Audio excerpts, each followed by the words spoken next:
All right, so get ready because we're going deep into Stoicism today.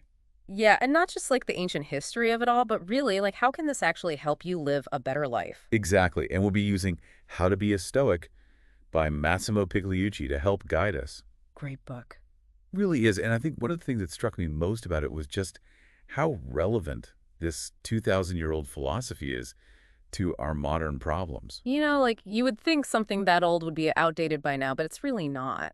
Yeah, like social media meltdowns or Yeah. just that feeling of burnout that so many of us experience. Pigliucci does a great job of connecting those dots, showing how these ancient ideas can really help us deal with 21st century problems. Right, and I mean, think about it. If Stoicism can help people handle being a prisoner of war, Right.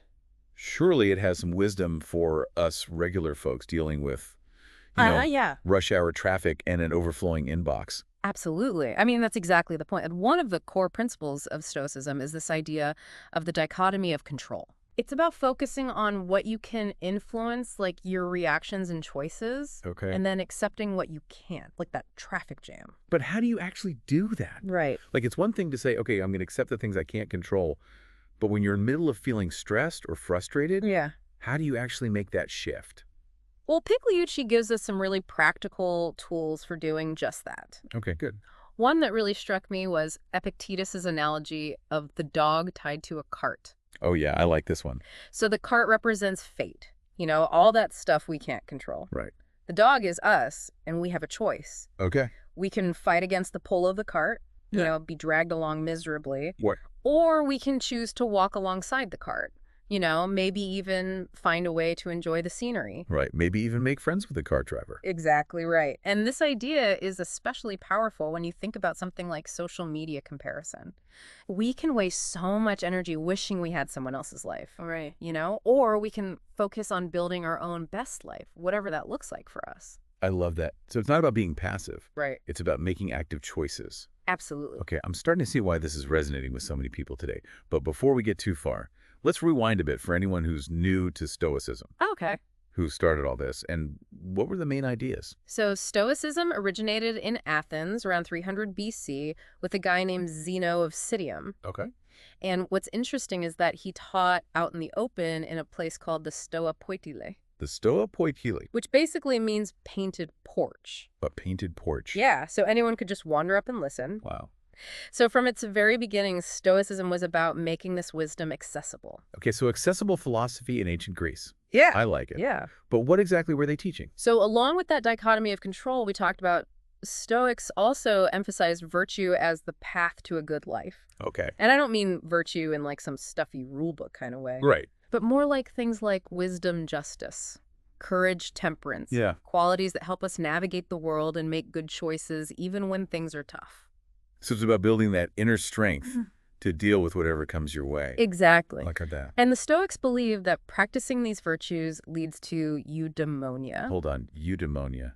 That's one of those words that makes me feel like I should have paid more attention in philosophy class. Yeah. What does it actually mean? It's often translated as flourishing or living well, Okay. but it's more than just fleeting happiness. It's Uh-huh. about living a life of purpose and fulfillment, even in the midst of challenges. So it's like not letting external stuff dictate your inner state. Yes, exactly. That must have been a pretty radical idea back then, just like it is now. Absolutely. And speaking of radical, you can't talk about Stoicism without mentioning Epictetus. Epictetus. This is a guy who was born a slave. Wow. Imagine the lack of control over your own life. Talk about starting from a disadvantage. I know, right? But he eventually gained his freedom. Okay. Became a respected philosopher, even had his own school. Wow. And his teachings are still studied today. They're collected in a book called Discourses. So if Stoicism could help someone rise above those circumstances, it must have some serious power. It really does. What were some of the things that made Epictetus so influential? Well, his teachings were just incredibly clear and practical. Okay. He really focused on what you could control, your thoughts, your actions, your reactions. Okay. He even said, it's not what happens to you, but how you react to it that matters. That is so relevant to our modern lives, especially with this constant barrage of news and opinions and just stuff happening all the time. It's like, Right. how do you even process it all? I know. And what's even more fascinating is how much modern psychology backs up these ancient Stoic ideas. Wait, you're telling me there's a connection between this ancient philosophy and what therapists are using today? Absolutely. Seriously? Yeah, it's pretty remarkable. For example, Viktor Frankl, Viktor Frankl? who survived the Holocaust and wrote Man's Search for Meaning. Powerful book. He actually credited Stoicism with helping him endure unimaginable suffering. Yeah. He found meaning and purpose even in the most horrific circumstances. That's incredible. It is, and there are tons of other connections. Therapies like cognitive behavioral therapy or CBT actually have roots in Stoic principles. So we're not just talking about some vague philosophical inspiration, No. but a direct link Yeah. between this ancient wisdom and some of those powerful therapeutic tools we have today. Exactly. And even Albert Ellis, one of the founders of CBT, acknowledged the influence of the Stoics on his work. Okay, so we've got this basic framework: control what you can, accept what you can't, and focus on building a virtuous character. Right. But how does this actually play out in our messy 21st century lives? Well, that's where it gets really interesting. Okay, I'm ready. Have you ever heard of James Stockdale?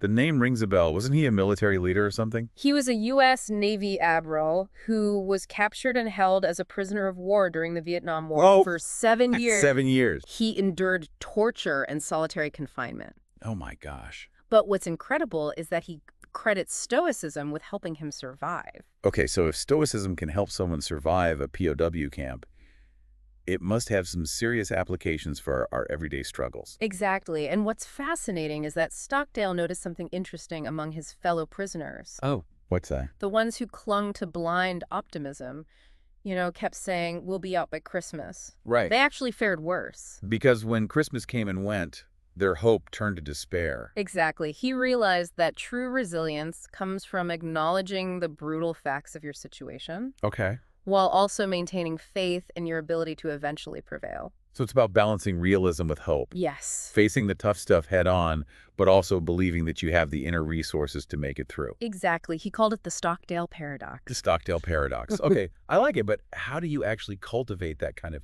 inner strength? That's where the Stoic practices come in. And Pigliucci outlines a bunch of them in the book, and he even connects them to modern techniques that you might already be familiar with. Okay, I'm all in. Give me the Stoic toolkit for dealing with 21st century stress. All right, so one of the most basic but surprisingly effective techniques is simply changing your environment. Oh, yeah. Feeling overwhelmed by work, take a walk, step outside for some fresh air, even just move to a different room. It's amazing how a change of scenery can really shift your perspective. Absolutely. Sometimes just physically removing yourself from a stressful situation can help you approach it with more clarity and calm.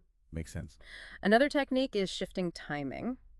Okay. So instead of having that difficult conversation with your partner when you're both exhausted after a long day, Right. maybe wait until you've both had a chance to unwind and de-stress. Yeah, timing can make a huge difference. Huge difference. And then finally, there's the idea of practicing avoidance. Wait, doesn't that sound like running away from our problems?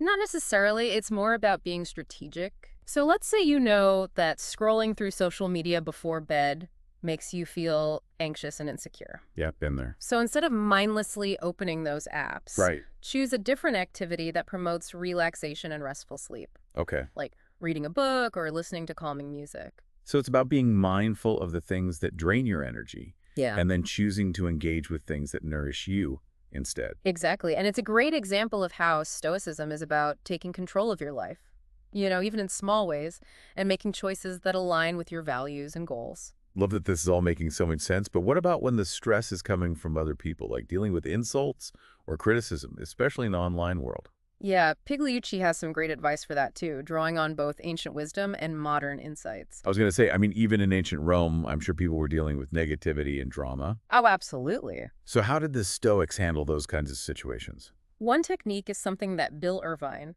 a modern Stoic philosopher, calls insult pacifism. Insult pacifism? Does that mean we're supposed to just ignore the haters? Not exactly. It's more about using humor to deflect insults and maintain your inner peace. Okay. Pigliucci shares this hilarious anecdote about Irvine being told by a colleague that his work was either misguided or downright evil. Ouch. I Yeah. think I'd be tempted to fire back a snappy comeback. Right. what did Irvine do? He just laughed it off and said something like, well, good thing you haven't read my other stuff. You'd really think I was evil then. That's brilliant. It totally disarms the situation and prevents it from escalating into a full-blown argument. Exactly. And it prevents you from getting sucked into that negativity spiral. Right. Okay. I'm definitely adding insult pacifism to my personal toolkit. Good. But what about when the criticism is actually valid? How do we know when to laugh it off and when to actually take it to heart? That's a great question, and Pigliucci reminds us that wisdom is one of the key Stoic virtues for a reason. Okay. It helps us distinguish between criticism that's intended to harm and criticism that's intended to help us grow. So he says, ask yourself, is this coming from a place of good intentions? So if it's someone we respect and trust, maybe their feedback is worth considering, even if it's not delivered in the most gentle way. Right, and even if the person isn't someone we're close to, their critique might still contain some truth that we can learn from. So it's about separating the insult from the potential insight. Exactly. This is all so eye-opening, but I'm realizing that Stoicism doesn't exist in a vacuum. Right. Were there other philosophical schools of thought back then offering different perspectives on the good life? Oh, absolutely. The Hellenistic period when Stoicism emerged was a hotbed of philosophical debate. Really? You had Epicureanism, Cynicism, skepticism, Wow. all grappling with these big questions of meaning and happiness. Yeah. And it's actually really helpful to compare and contrast them to see what resonates with you. So it's like trying on different philosophical lenses to see which one helps you see the world most clearly. That's a perfect way to put it. And I think exploring those other perspectives can even deepen our understanding of Stoicism. I'm so curious to hear more about those other schools of thought and how they stack up against Stoicism. Where should we start? Well, one that often gets misunderstood is Epicureanism. Okay. People often think it's all about indulging in pleasure, Yeah. but it's actually much more nuanced than that. Okay, so tell me about the real Epicureanism. So while Epicureans did believe that pleasure was the ultimate good, they defined pleasure as the absence of pain and distress, Interesting. both physical and mental. Okay. They emphasized moderation, living in accordance with nature, and cultivating tranquility. That sounds surprisingly similar to some of the Stoic ideas we've been talking about. It does, right? So what were some of the key differences? One major difference is that Stoics believe virtue is the only true good, Okay. while Epicureans had a broader view of what constitutes a good life. They valued things like friendship and knowledge, not just as means to an end, but as valuable in themselves. So for Stoics, virtue is the foundation, Right. and everything else is built upon that. Right. But for Epicureans, it's more about finding a balance of different good things Yeah, that lead to a state of peace and contentment. exactly. And that brings us to a really important point. Choosing a philosophy is a personal journey. Right. There's no one-size-fits-all answer. I like that. It's about finding what resonates with you and helps you live a more meaningful life. So exploring different philosophies can be like a process of self-discovery, Yeah. helping us understand our own values and what we truly prioritize in life. I couldn't have said it better myself, and I think that's a great place to pause for now. Sounds good. We've covered a lot of ground already, but I'm eager to delve deeper into those other schools of thought Yeah. and see how they compare to Stoicism. Me too. And then, of course, we'll come back to Stoicism and explore some more specific techniques and practices for applying these principles in our modern lives. Sounds like a plan. Stay tuned. Welcome back to the deep dive. Before the break, we were just starting to compare Stoicism to some of these other philosophies that were floating around, Right. in ancient Greece at the same time. Yeah, it's fascinating to think about how they were all grappling with these big questions that we still ask today. Oh, totally. Like, what does it mean to live a good life? Yeah. How do we find happiness and meaning? Right. What's our purpose? Yeah.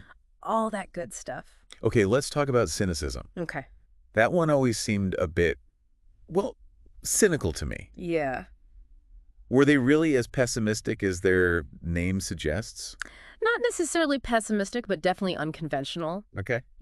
They really rejected social norms and material possessions. Right. Like the famous Diogenes, Oh, yeah, who supposedly lived in a barrel. Yeah, what was up with that? They saw all that stuff as distractions from true happiness, Okay. which they believed came from self-sufficiency and living in accordance with nature. So they were all about stripping away the unnecessary Yeah. and focusing on what truly matters. Exactly. I could see how that would have been appealing back then Oh, yeah. in a society that placed so much emphasis on wealth and status. Absolutely. They were basically walking critiques of societal values. Right. So imagine, someone walking around Athens in a barrel, Yeah. pointing out the absurdity of everyone else's pursuit of wealth and power. That's a pretty bold way to live. It is. I can see how that might have rubbed some people the wrong way. For sure. Okay, so we've got Stoicism, Right. which is about finding inner peace and fulfillment through virtue and accepting what you can't control. Yeah. And we've got Cynicism, which rejects those societal norms and embraces a simple life in accordance with nature. Right. What about skepticism? What was their take on things? Skeptics were all about questioning assumptions and suspending judgment. Okay. They believed that true knowledge is ultimately unattainable. Hmm. So instead of getting bogged down and trying to figure everything out, Yeah. they focused on finding peace of mind through detachment Okay. and avoiding dogmatic beliefs. So instead of seeking definitive answers, they were more focused on accepting uncertainty Yeah. and living with ambiguity. Exactly. They believed that by letting go of the need to be certain, you could find a kind of tranquility Right. that was impervious to the ups and downs of life.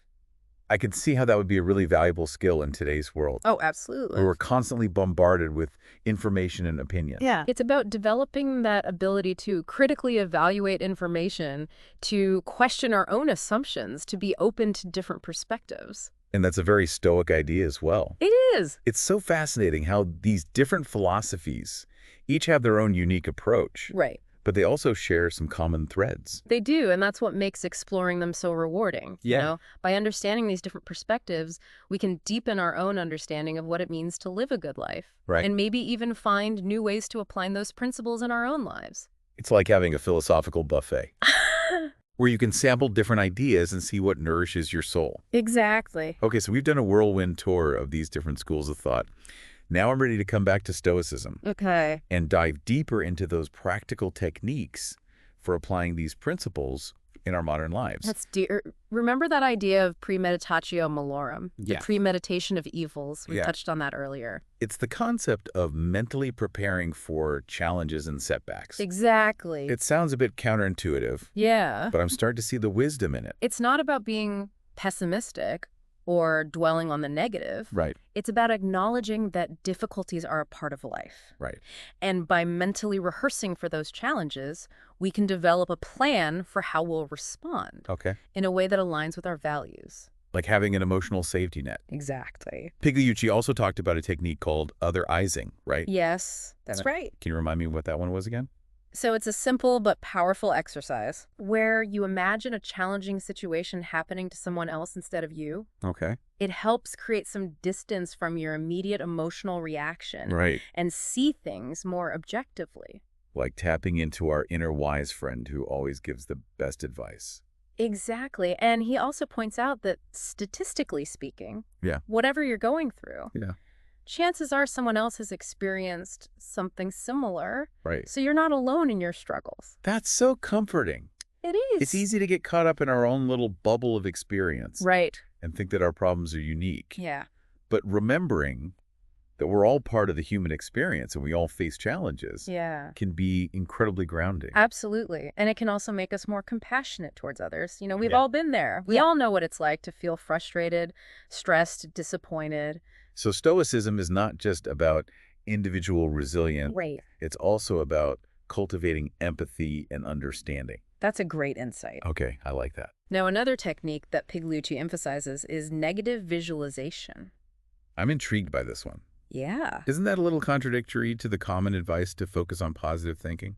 It might seem that way at first, but it's actually a really powerful tool for cultivating gratitude and resilience. Okay. It's about intentionally contemplating the potential loss of things we value. So, for example, if I love my job, I might visualize losing my job. Exactly. Or if I cherish my relationships, I might imagine those relationships ending. Right. It might sound a bit morbid, Yeah, a little bit. but it actually serves a few really important purposes. Okay, convince me. Yeah. Why would I want to think about losing things I care about?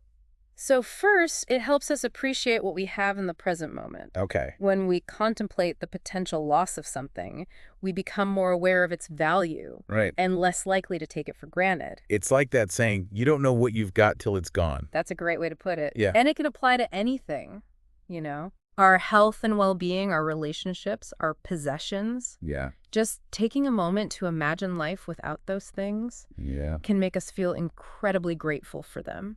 Okay, I'm starting to see the value in this. Yeah. So negative visualization helps us cultivate gratitude. Yes. What else does it do? It also helps us prepare for those inevitable losses that life throws our way. Right. So when we've already contemplated the possibility of something bad happening, Yeah. we're less likely to be completely blindsided and devastated when it actually does happen. So we're not denying reality or pretending that bad things won't happen, No. but we're mentally rehearsing for those difficult situations. Yes. So we can respond with more resilience and strength. Exactly. And then finally, negative visualization can help us detach from the things we can't control. Okay. By accepting the possibility that we might lose something, we loosen our grip on it Right. and become less dependent on it for our happiness. Okay. It's about recognizing that everything in life is impermanent and finding a sense of peace and stability within ourselves regardless of external circumstances. I love that all of this really highlights how Stoicism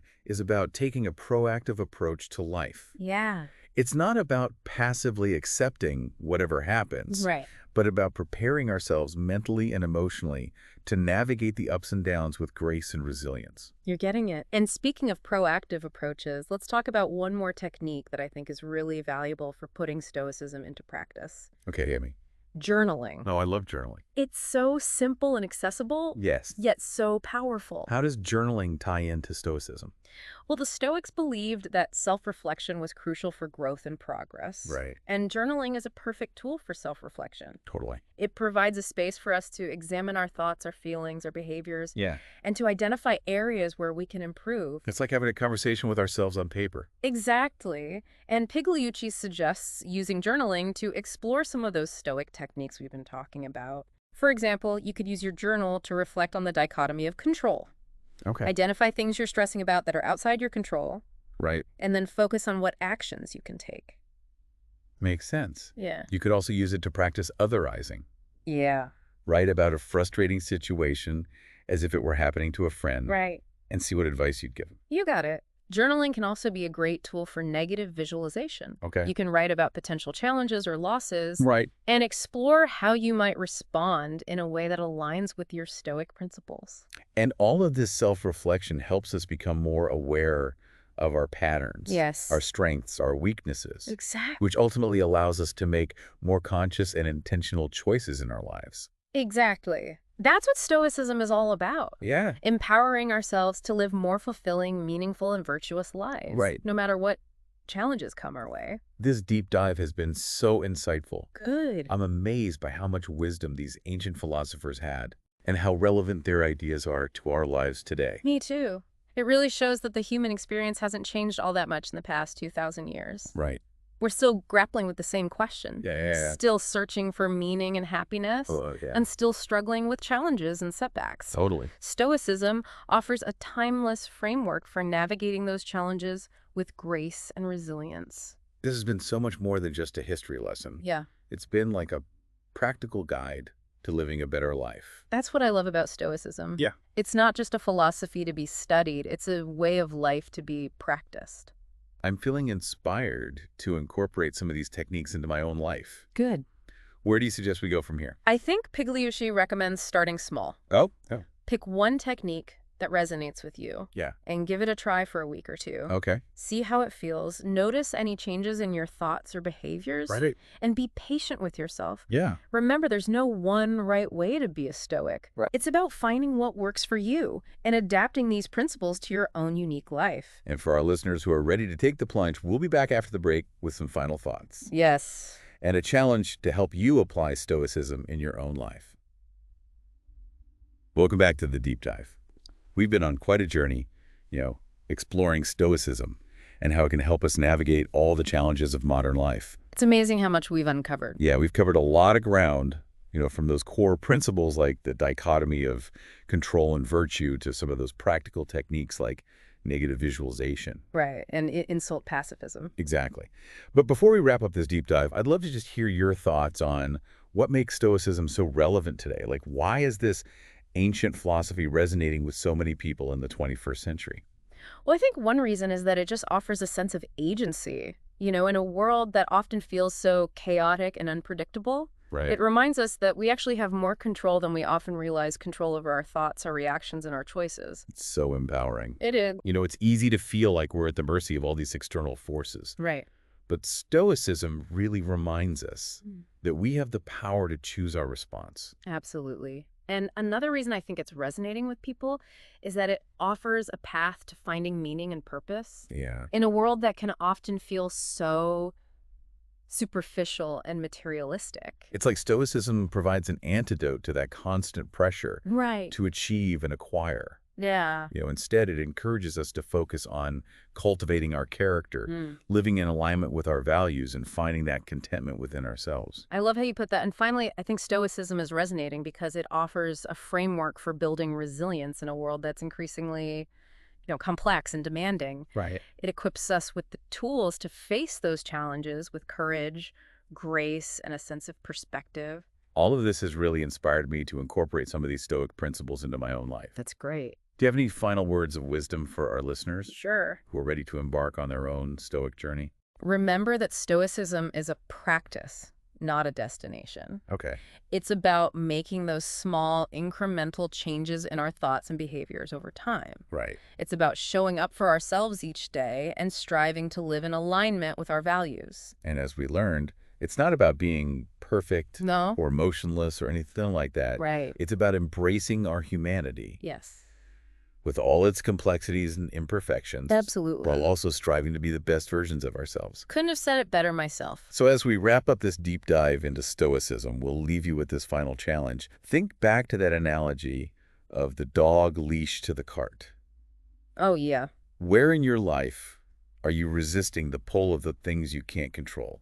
It's a good question. What would it look like to choose a different response? Yeah. To walk alongside the cart. Maybe even find a way to enjoy the scenery along the way. That's a powerful image to keep in mind. Thanks for joining us on this exploration of Stoicism.